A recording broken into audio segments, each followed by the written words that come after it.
Salut tout le monde, c'est Elise. Alors me voilà pour un petit point lecture de ce mois d'octobre.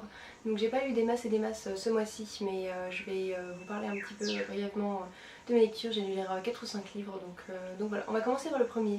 C'est The Many Selves of Catherine North de Emma Jean. Et celui-ci, donc je suis pas sûre qu'il ait été traduit en français. Comme d'habitude, je vous mettrai tout en barre d'infos en bas si ça vous intéresse. De jeter un œil, voir s'il a été traduit ou pas en français. Sinon, comme d'habitude, les livres sont en anglais.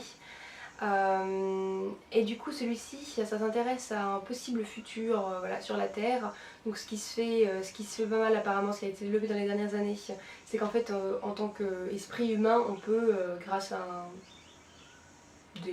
comment ça s'appelle, euh, des machines quoi, sauter, ton esprit peut sauter dans un esprit dans le corps d'un autre animal. Donc c'est à dire si tu veux être un serpent ou une otarie ou un poisson ou une pieuvre. Voilà, donc en gros, ils te mettent, ils te branchent et ensuite voilà, donc tu agis en tant que, voilà, en tant que pieuvre ou otarie ou quoi que ce soit, et donc ça avait l'air d'être assez intéressant. Et ce qui se passe en fait, c'est que du coup, pour pouvoir faire ça, il faut être en général assez jeune. Donc la société qui emploie les personnes qui font ça, Chain Corp, elle emploie des jeunes adolescents en général. Et donc Catherine, le personnage principal de ce livre, elle a été celle qui a été là le plus longtemps à la compagnie. Donc elle a travaillé pour 7 ans, donc ce qui est quand même assez incroyable parce que normalement, au fur et à mesure qu'ils grandissent, la connexion se fait moins bien. Donc en général, ils emploient juste des jeunes adolescents encore à nouveau pour recommencer la boucle. Et du coup, ça fait 7 ans qu'elle travaille là-bas, donc c'est elle qui a fait le plus de sauts dans d'autres consciences, on va dire. Et du coup, voilà. Et après, bon, je vais pas dire trop ce qui se passe non plus.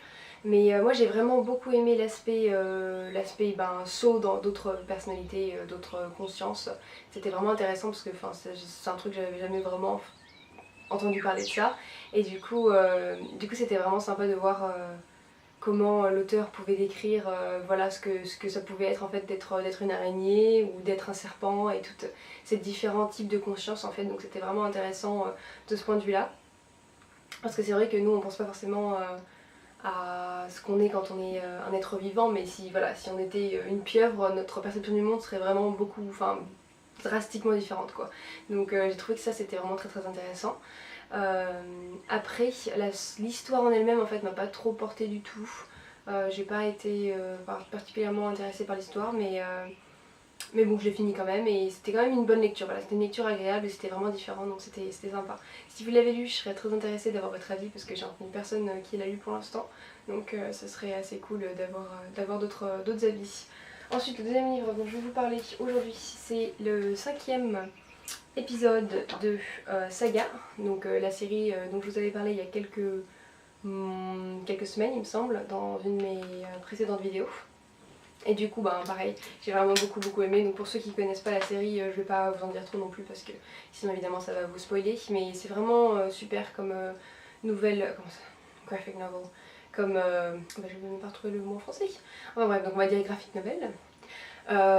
Et c'est vraiment sympa. Donc si c'est pas vraiment le genre que vous lisez d'habitude, ça peut vraiment, voilà, je pense que c'est un bon livre si vous êtes un petit peu dans un reading slum, donc vous savez pas trop quoi lire, vous êtes un petit peu là, vous avez pas trop envie de lire quoi que ce soit. Ça peut vraiment vous sortir de ça parce que c'est vraiment sympa à lire, c'est facile à lire, c'est vraiment chouette. Donc voilà, je recommande de le lire, ça prend pas beaucoup de temps et les dessins sont assez magiques et l'histoire est vraiment cool. Donc voilà. Ensuite, le troisième livre dont je vais vous parler, ça a été vraiment une grosse déception pour moi. Donc le truc c'est qu'en fait je vais commencer à faire partie d'un book club et c'est le premier livre qui m'a été donné pour ce book club. Donc du coup j'étais assez excitée parce que je connais l'auteur et j'ai lu 2 ou 3 livres de lui et j'avais vraiment beaucoup apprécié, donc je me suis dit ah chouette, ça va bien commencer et tout, le premier livre. Et au final, je ne l'ai pas du tout apprécié. Donc bon, enfin ça arrive. Donc c'est Sweet Truth de Ian McEwan. Donc celui-ci a dû être traduit en français. Comme d'habitude, je ne connais pas le titre encore, mais comme j'ai dit précédemment, vous pouvez regarder dans la barre d'infos en bas et ça vous mettra tout ça. Donc voilà, auteur qui est assez connu, donc qui a écrit pas mal de bouquins. Donc vous avez sûrement entendu parler de quelques-uns.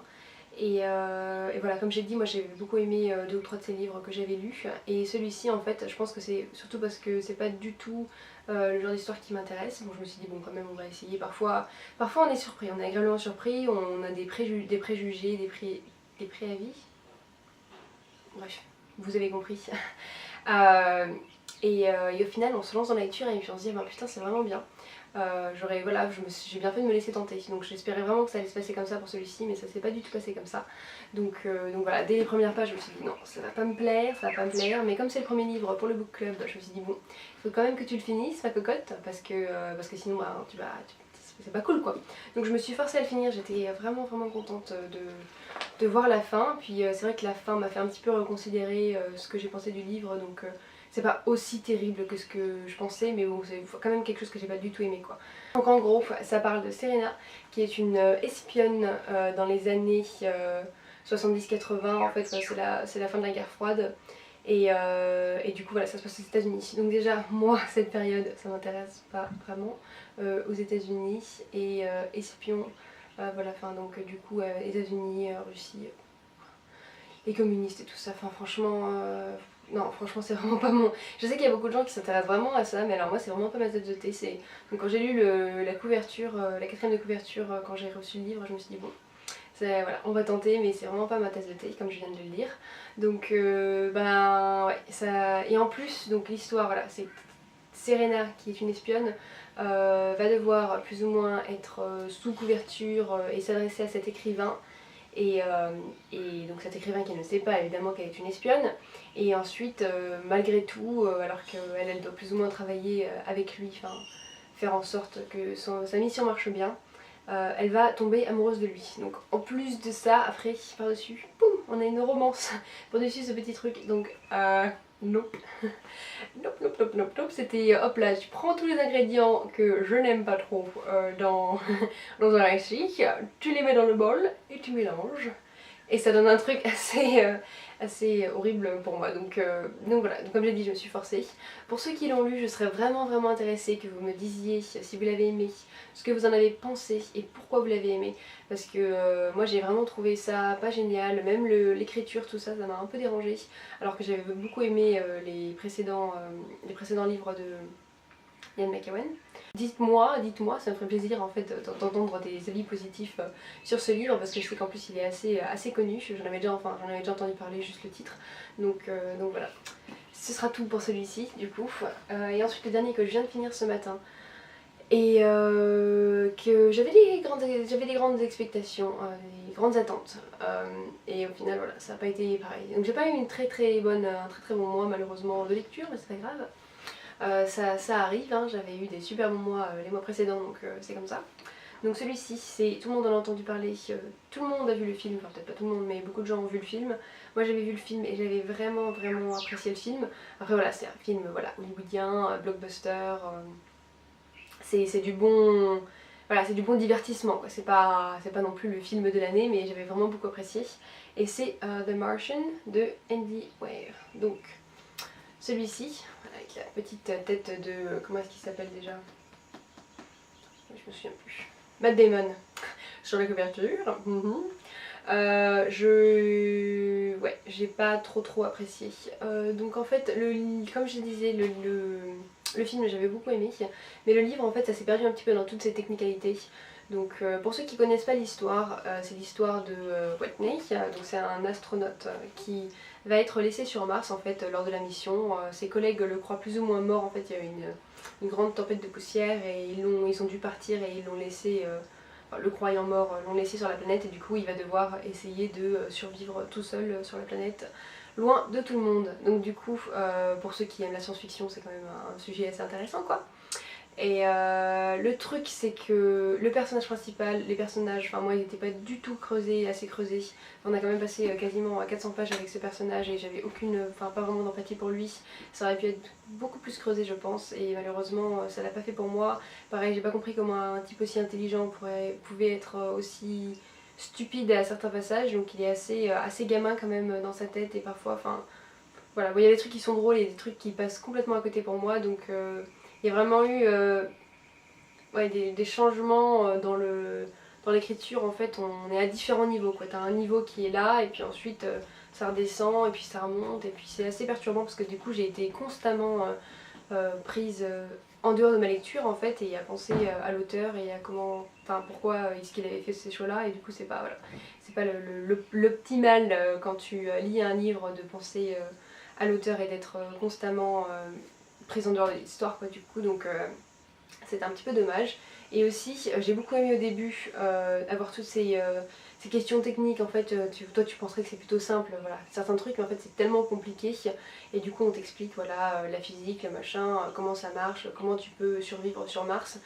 Et au final, au bout d'un moment, voilà, après 300 pages de ça, je trouvais que c'était un peu lourd en fait, on aurait peut-être un peu plus dû se focaliser sur les personnages justement et sur le côté humain de la chose plutôt que sur... Enfin voilà, c'était assez...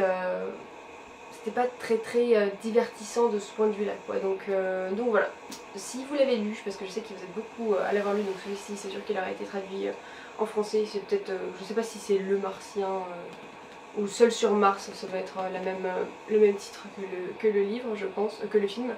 Et je sais pas si vous l'avez lu, mais en tout cas n'hésitez pas à me donner vos avis aussi. Donc voilà, moi, je suis contente de l'avoir lu parce que du coup ça me, voilà, c'est sympa quand t'aimes bien un film d'ensuite lire le livre. Mais voilà, j'ai pas été du tout emballée, on va dire. C'était pas non plus une lecture horrible, hein, mais voilà, c'était pas le livre de l'année pour moi. Donc c'est tout pour moi aujourd'hui. Je suis encore en train de lire d'autres trucs et j'ai prévu de commencer à lire un truc qui fait un petit peu peur alors qu'on approche d'Halloween, voilà, histoire de rester un petit peu dans le thème. En général je suis pas du tout ce genre de truc mais voilà, on va essayer, on va voir si je me sens de lire un truc un peu spooky maintenant qu'Halloween arrive. Donc comme d'habitude n'hésitez pas à me dire ce que vous avez lu pendant ce mois d'octobre, si vous avez eu des super belles découvertes, ce que vous avez pensé de votre mois de lecture, ce que vous pensez de ces livres si vous les avez lus, et voilà ce que vous avez prévu de lire pour le prochain mois. Et je vous retrouve très bientôt pour une nouvelle vidéo. Ouf, salut!